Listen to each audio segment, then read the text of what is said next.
सो फार हम सल्तनत काल के बारे में पढ़ रहे थे। सल्तनत काल में हमने 5 डायनेस्टीज़ देखी थी, टर्क्स, खलजीज, तुगलक, सैयद्स एंड लोदीज़। इसमें हम सबसे पहले टर्क रूलर्स के बारे में बात कर रहे थे। टर्क रूलर्स का हमने देखा था कि उनको हम गुलाम, मामलुक, इल्बारी या आदि तुर्क के नाम से भी जानते हैं। अब जो ये गुलाम वंश था यानी कि जो टर्किश रूलर्स थे ना, इसमें 3 मेजर इंपॉर्टेंट रूलर्स होंगे, ऐबक, इल्तुतमिश और बलबन। ठीक है, ये जो ऐबक, इल्तुतमिश और बलबन है, इन्हीं के नाम पे इनकी फैमिलीज़ जो है उनका नाम पड़ जाएगा। तो हम बेसिकली बात करेंगे कि 3 टाइप की फैमिलीज़ जो होती हैं वो टर्किश के टाइम पे रूल करती हैं, कुतुबीस, शमशीस और बरबनी, है ना। कुतुबुद्दीन ऐबक के नाम पे कुतुबीस, इल्तुतमिश के नाम पे शमशीस और बलबन की फैमिली जो है बलबनीस। सबसे पहला रूलर जो टर्किश रूल स्टार्ट करता है इंडिया में फॉर्मली, वो था कुतुबुद्दीन ऐबक। ठीक है, कुतुबुद्दीन ऐबक बेसिकली एक टर्क था। टर्क कौन थे? जो एक टर्किश कल्चर को फॉलो करते थे। ठीक है, टर्किश कल्चर क्या था कि एक सेंट्रलाइज्ड पर्सन में सारी पावर इन्वेस्टेड होती थी और वो बेसिकली इक्तदार सिस्टम के बेसिस पे रूल करता था।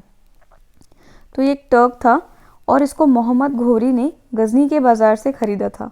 मोहम्मद घोरी हमने देखा था पहले भी, वो कौन था? वो घुर प्रोविंस जो है वहाँ से उठा हुआ एक लीडर था और वो इंडिया में मोहम्मद महमूद ऑफ गजनवी के बाद में मेजर इन्वेजन्स करने की कोशिश कर रहा था, कॉन्क्वेस्ट और एक्सपेंशन की कोशिश कर रहा था। उसका जो प्रोमिनेंट रूल था वो गजनी में ही था, बट वो इंडिया आता रहता था कॉन्क्वेस्ट और एक्सपेंशन के लिए। इसी मोहम्मद घोरी ने गजनी के बाज़ार से कुतुबुद्दीन ऐबक नाम का ये स्लेव खरीदा। ऐबक का शाब्दिक अर्थ होता है चंद्रमा का स्वामी। ठीक है, ऐसा बोलते हैं, बहुत अच्छी कुरान पढ़ता था, बहुत सुरीला था, ऐसे ऐसे।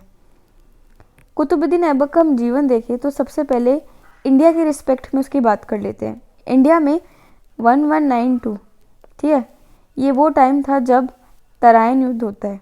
तराइन युद्ध में वो क्या होता है, घोरी जो होता है ना वो डिफीट कर देता है पृथ्वीराज चौहान को, और इसी के साथ में राजपूत रूल जो होता है उसका एंड हो जाता है प्रोमिनेंस के रूप में।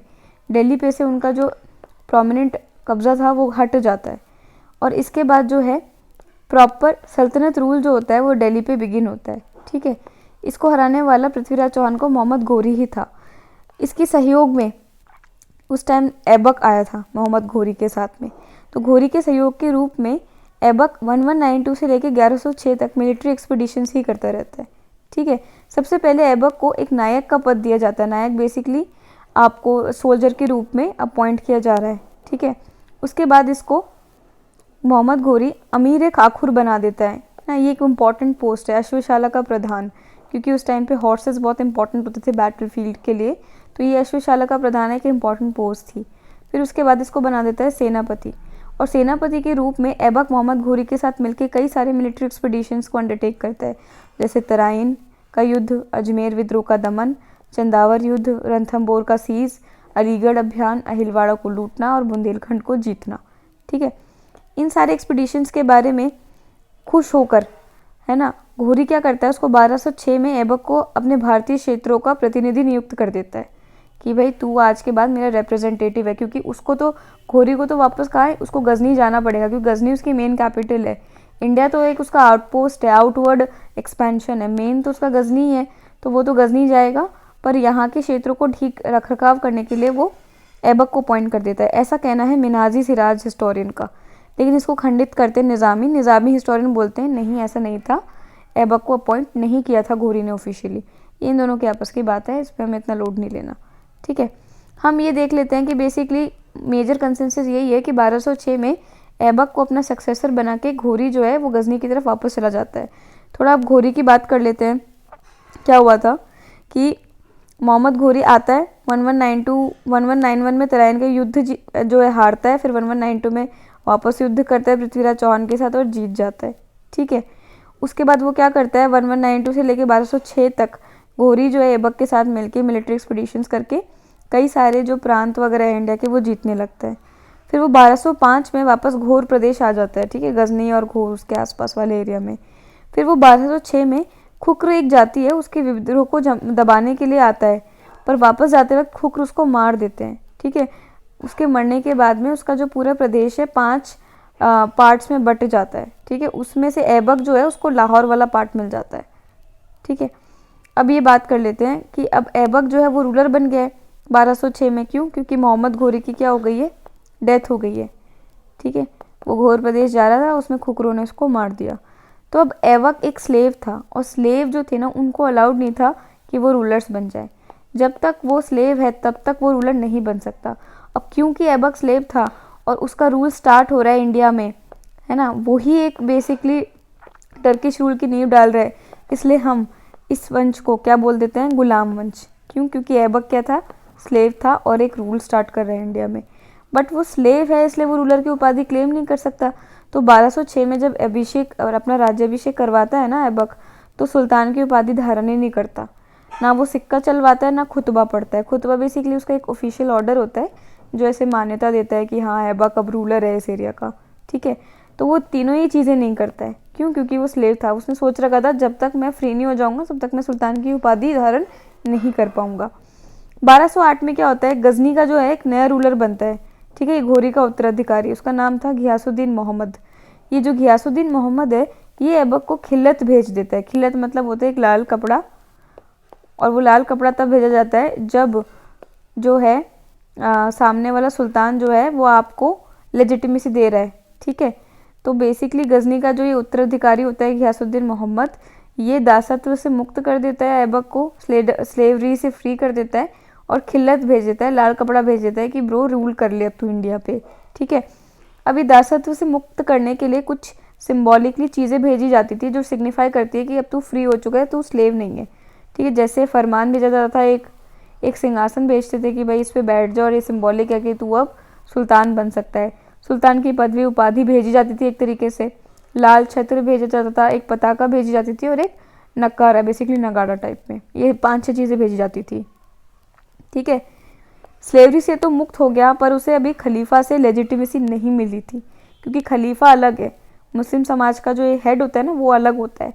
ये तो गजनी का उत्तराधिकारी था, वो स्लेवरी से तो मुक्त हो गया बट उसको अभी तक खलीफा से लेजिटिमेसी नहीं मिली थी।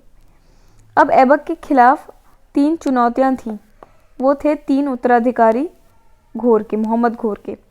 देखो, घोर जो था ना जब वो मरा था तो उसके कई सारे स्लेव्स थे, उन स्लेव्स में से एक स्लेव था ऐबक। ऐबक को तो क्या है, लाहौर वाला एरिया मिला था। घोर जब मरा था ना, मोहम्मद घोरी, तो उसके कई सारे उत्तराधिकारी थे ना, ऐबक को लाहौर मिल गया, मुल्तान वाला एरिया तो मिल गया था कुबाचा नाम के उसके स्लेव को, गजनी वाले एरिया पे यल्दोज नाम के एक स्लेव का हक हो गया था, और नॉर्थ ईस्ट में जो बंगाल वाला एरिया उस पर बख्तियार खिलजी का हक हो गया था। ठीक है, अब वो सारे लोग जो हैं वो ऐबक को उत्तराधिकारी क्यों मानेंगे, क्यों उसको लेजिटिमेसी देंगे? अगर ऐबक अपनी पावर एक्सपेंशन करेगा तो वो क्यों उस चीज़ से खुश होंगे? तो चुनौतियाँ ये मिली ऐबक को कि सबसे पहले तो गजनी वाले एरिया में यल्दोज से मिली, फिर कुबाचा से मिली, मुल्तान वाले एरिया में, और अली मर्दान से मिली। यल्दोज कौन था? पहले मैं आपको मैप पे दिखा देती हूँ कि गजनी कहाँ है और मुल्तान कहाँ है। देखो, ये तो है गजना, ये वाला गजना वाला एरिया है, ये मुल्तान का एरिया है। तो ये अपना यहाँ बीकानेर, जयपुर, जोधपुर है। तो इस साइड में रफली मुल्तान है, यहीं की मुल्तानी मिट्टी आती है जो आप लगाते हैं, और ये गजना वाला एरिया है। यल्दोज जो स्लेव था ना, ये अपनी पुत्री का विवाह ऐबक से करा देता है। थोड़ा थोड़ा होता है ना, शादियाँ वादियाँ हो जाएंगी, निकाह हो जाएंगे अगर आपस में, तो थोड़ा पीस रहेगा, तो ये सोच के यल्दोज अपनी पुत्री का विवाह ऐबक से करा देता है। ठीक है, पर ये ऐबक को उत्तराधिकार नहीं मानता था, ये नहीं मानता था कि जो मोहम्मद घोरी है ना उसका जो प्रॉपर लेजिटिमेट उत्तराधिकारी है वो ऐबक ही है। 1208 में इनका विवाद बढ़ने लग गया, हालांकि इनके बीच में मैरिटल रिलेशन थे पर उससे कोई फ़र्क नहीं पड़ता। ठीक है, क्योंकि पॉलिटिकल कन्वीनियंसेस के लिए जब भी शादियां होती हैं तो उनका अंजाम हमेशा अच्छा ही हो, ये ज़रूरी नहीं है।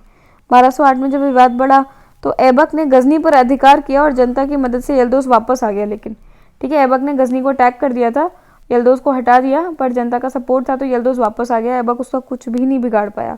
तो अब यल्दोज भी समझ गया था कि यार ऐबक पावरफुल है, ऐबक समझ गया था कि यल्दोज को हटाना मुश्किल है, तो दोनों के बीच एक अस्थायी शांति रह जाती है, संधि सी हो जाती है। ठीक है, तो ऐबक अपनी राजधानी बेसिकली लाहौर को बना लेता है एक बफर के रूप में, कि यार इंडिया की तरफ यल्दोज या कुबाचा वगैरह आ नहीं पाए, तो वो लाहौर को अपनी राजधानी बना लेता है यहाँ पे। ठीक है, क्योंकि वो यहाँ पे इधर बैठेगा और अंदर इंडिया में है ना, तो यहाँ से फिर गजना और मुल्तान का ज़्यादा खतरा रहेगा, तो वो बेसिकली लाहौर को बना लेता है ताकि यहाँ से वो गजना पे भी वो नज़र रख ले और मुल्तान पे भी नज़र रख ले। ठीक है, यहाँ बैठ जाता है। फिर आता है कुबाचा। कुबाचा था मुल्तान यानी उच्च का गवर्नर, ये मुल्तान वाला एरिया ना इधर का, ठीक है। कुबाचा बेसिकली अपनी बहन का विवाह कुबाचा से कर देता है ऐबक।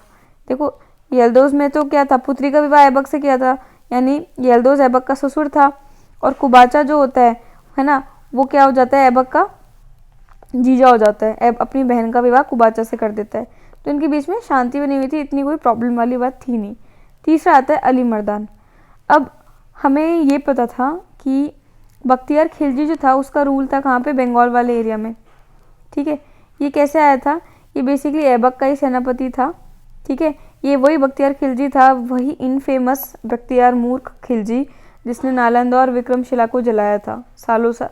महीनों तक वो ये यूनिवर्सिटीज़ जलती रही थी, और इन्हीं की वजह से बुद्धिस्ट को कंट्री छोड़ के जाना पड़ा था, ठीक है। इसको बंगाल का गवर्नर बना देता है ना, बंगाल का गवर्नर बन जाता है। ये धीरे धीरे वहाँ पे पावर अज्यूम कर लेता है, ये ऐबक का सेनापति होता है।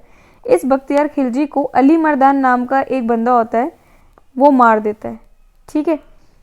अब ऐबक का रिप्रेजेंटेटिव मार दिया अली मर्दान ने, तो बंगाल प्रांत बेसिकली छीन लिया। तो इससे ऐबक जो है वो अली मर्दान से डिससेटिस्फाई हो जाता है, ठीक है। पर खिलजी सरदार्स क्या करते हैं, ये बख्तियार खिलजी के जो सपोर्टर्स थे, ये अली मर्दान को पराजित करके वापस से उसको भगा देते हैं, ठीक है। तो अली मर्दान को किसने हरा दिया, बख्तियार खिलजी के जो बाकी के जो सपोर्टर्स थे ना खिलजी सरदार, उन्होंने।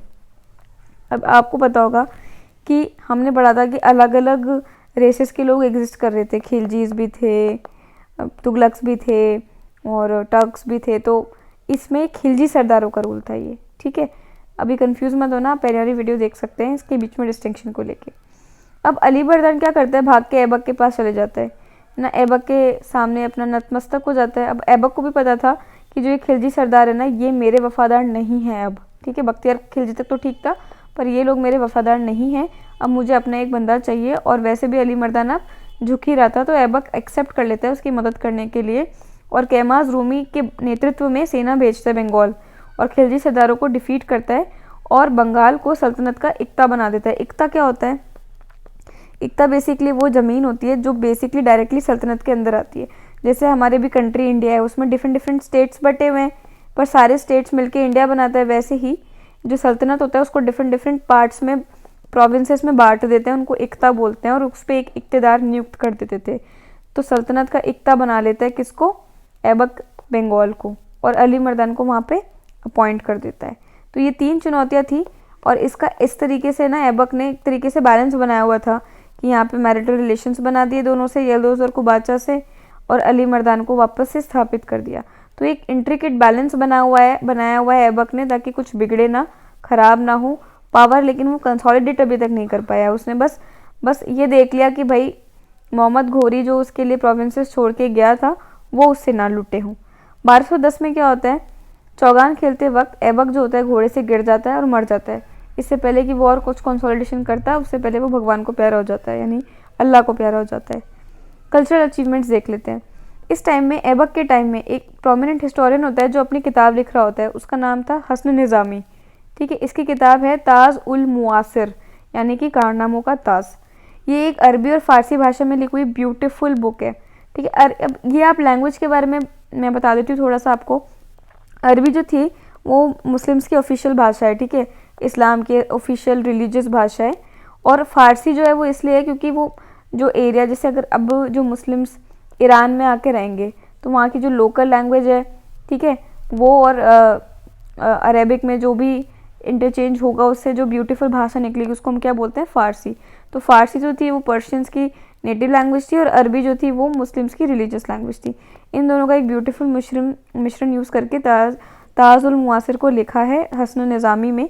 इसने 1205 में लिखना आरंभ किया था। तो याद रखो कि यार निज़ामी उस टाइम का समकालीन है, यानी कि उस टाइम के इवेंट्स उसने देखे होंगे, और जो बंदा उस टाइम प्रेजेंट था और इवेंट्स को देख के फिर कुछ हिस्ट्री लिख रहा है ना, तो उसकी बात पे हम थोड़ा ज़्यादा बिलीव करते हैं।